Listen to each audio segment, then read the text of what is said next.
दिल्ली के मुख्यमंत्री अरविंद केजरीवाल की घोषणा 2 दिन बाद सीएम पद से देंगे इस्तीफा। बीजेपी और कांग्रेस ने क्या कहा? दिल्ली के मुख्यमंत्री अरविंद केजरीवाल ने ऐलान किया है कि वो 2 दिन बाद दिल्ली के मुख्यमंत्री पद से इस्तीफा दे देंगे। दिल्ली शराब नीति में हुए कथित घोटाले के आरोप में जेल से बाहर निकलने के 2 दिन बाद केजरीवाल ने रविवार को पार्टी कार्यालय में कार्यकर्ताओं को संबोधित करते हुए यह घोषणा की है। उन्होंने आम आदमी पार्टी के मुख्यालय में कहा, मैं सीएम की कुर्सी से इस्तीफा देने जा रहा हूं और मैं तब तक सीएम की कुर्सी पर नहीं बैठूंगा जब तक जनता अपना फैसला न सुना दे। अरविंद केजरीवाल 2 दिनों के बाद अपना इस्तीफा देंगे। उन्होंने कहा है कि जब तक जनता उनको इस पद पर बैठने के लिए नहीं कहेगी तब तक वो फिर से मुख्यमंत्री की कुर्सी पर नहीं बैठेंगे। केजरीवाल ने कहा है, मैं जनता के बीच में जाऊंगा, गली गली में जाऊंगा, घर घर जाऊंगा और जब तक जनता अपना फैसला न सुना दे कि केजरीवाल ईमानदार है तब तक मैं सीएम की कुर्सी पर नहीं बैठूंगा। अरविंद केजरीवाल ने कहा है कि उनकी सरकार में उप मुख्यमंत्री रहे मनीष सिसोदिया भी तभी अपना पद संभालेंगे जब जनता अपना फैसला सुना देगी। केजरीवाल ने दिल्ली विधानसभा के लिए फरवरी की जगह नवंबर में चुनाव कराने की मांग की है। उन्होंने कहा है कि जब तक दिल्ली में चुनाव नहीं होंगे तब तक कोई अन्य नेता दिल्ली का मुख्यमंत्री होगा। इसके लिए 2 दिन में आम आदमी पार्टी के विधायक दल की बैठक होगी, उसमें नए मुख्यमंत्री का नाम तय होगा। अरविंद केजरीवाल इससे पहले भी कई मौक़ों पर ज़रूरी फैसला लेने से पहले जनता की राय लेने के बारे में बात करते रहे हैं। उन्होंने अपनी राजनीति की शुरुआत में जनता से कथित तौर पर राय लेने की बात कई बार की है। दिल्ली में पहली बार चुनाव लड़ने के बाद केजरीवाल ने कांग्रेस के समर्थन से दिल्ली में सरकार बनाई थी। इसके लिए भी वो कई इलाकों में दिल्ली की आम जनता पार्टी के बीच गए थे। केजरीवाल ने अपनी राजनीति मूल रूप से कांग्रेस के खिलाफ शुरू की थी, इसलिए कांग्रेस के साथ सरकार बनाने के मुद्दे पर उस वक्त काफ़ी सियासी बयानबाजी चल रही थी। केजरीवाल जनता से पूछते थे कि क्या उन्हें कांग्रेस के समर्थन से सरकार बनानी चाहिए या नहीं। उस वक्त भीड़ में मौजूद लोग आमतौर पर आम आदमी पार्टी के झंडे और बैनर के साथ खड़े नजर आते थे और भीड़ से मिले जवाब के आधार पर ही केजरीवाल ने दिल्ली में पहली बार गठबंधन की सरकार बनाई थी। अरविंद केजरीवाल पहली बार साल 2013 में कांग्रेस के समर्थन से दिल्ली के मुख्यमंत्री बने थे। उस वक्त दिल्ली विधानसभा चुनावों में आपको 28 सीटों पर जीत मिली थी, जबकि कांग्रेस के पास भी 8 सीटें थीं। हालांकि उस वक्त जनता की राय के बाद मुख्यमंत्री बने केजरीवाल ने 49 दिनों में ही अपने पद से इस्तीफा दे दिया था।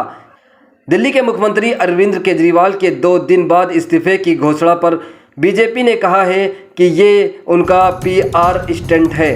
बीजेपी प्रवक्ता प्रदीप भंडारी ने समाचार एजेंसी ANI से कहा है कि ये अरविंद केजरीवाल का पीआर स्टंट है। उनको ये समझ आ चुका है कि दिल्ली की जनता के बीच उनकी छवि कट्टर ईमानदार नेता की नहीं बल्कि कट्टर भ्रष्टाचारी नेता की हो चुकी है। आज आम आदमी पार्टी देश भर में कट्टर भ्रष्टाचारी पार्टी के रूप में जानी जाती है। अपनी इस पीआर स्टंट के तहत अपनी खोई हुई छवि को वापस पाना चाहते हैं, लेकिन आज दिल्ली की जनता के सामने 3 बात तय हो चुकी है। पहली, अरविंद केजरीवाल कहते हैं कि उनका 0 बैंक बैलेंस है, तो उन्होंने इतना बड़ा शीश महल कैसे बना लिया। प्रदीप भंडारी ने कहा है, अरविंद केजरीवाल जी कहते हैं कि मैं दिल्ली की जनता के बीच जाऊंगा और तब तक कोई और मुख्यमंत्री बनाऊंगा। मतलब ये साफ है कि वो सोनिया गांधी वाला मॉडल अपनाना चाहते हैं।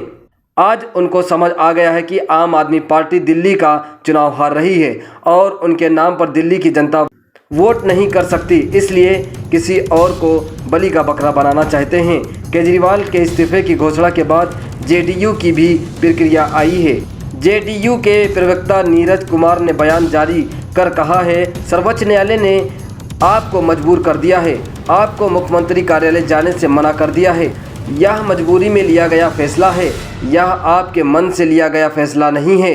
कांग्रेस नेता संदीप दीक्षित ने कहा है कि वो नाटक कर रहे हैं और उन्हें बहुत पहले सीएम पद को छोड़ देना चाहिए था। उन्होंने समाचार एजेंसी ANI से कहा, सीएम बनने या ना बनने का मतलब नहीं है, क्योंकि हम तो बहुत पहले से कह रहे थे कि उन्हें ये पद छोड़ देना चाहिए। भले ही किसी कारण से आपको जेल हुए हों, आपको बहुत पहले ये पद छोड़ देना चाहिए था, लेकिन अब ये केवल नाटक है।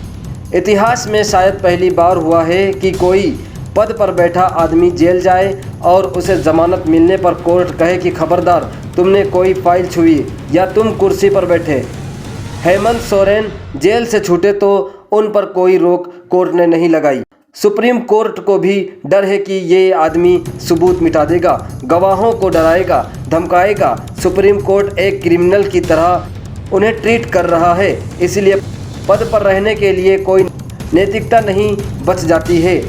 इस साल मार्च में ईडी ने केजरीवाल को दिल्ली के कथित शराब नीति घोटाले के मामले में गिरफ्तार किया था। ईडी के मामले में केजरीवाल को जून में ही जमानत मिल गई थी, लेकिन फिर सीबीआई ने उन्हें गिरफ्तार कर लिया था। केजरीवाल ने इन गिरफ्तारियों के खिलाफ सुप्रीम कोर्ट में याचिका लगाई थी और उन्हें शुक्रवार को जमानत मिल गई थी। करीब एक माह पहले दिल्ली के पूर्व मुख्यमंत्री मनीष सिसोदिया भी 9 अगस्त को जेल से बाहर आए थे। सिसोदिया पिछले साल फरवरी से ही जेल में बंद थे। उन पर भी दिल्ली में हुए कथित शराब नीति घोटाले का आरोप है।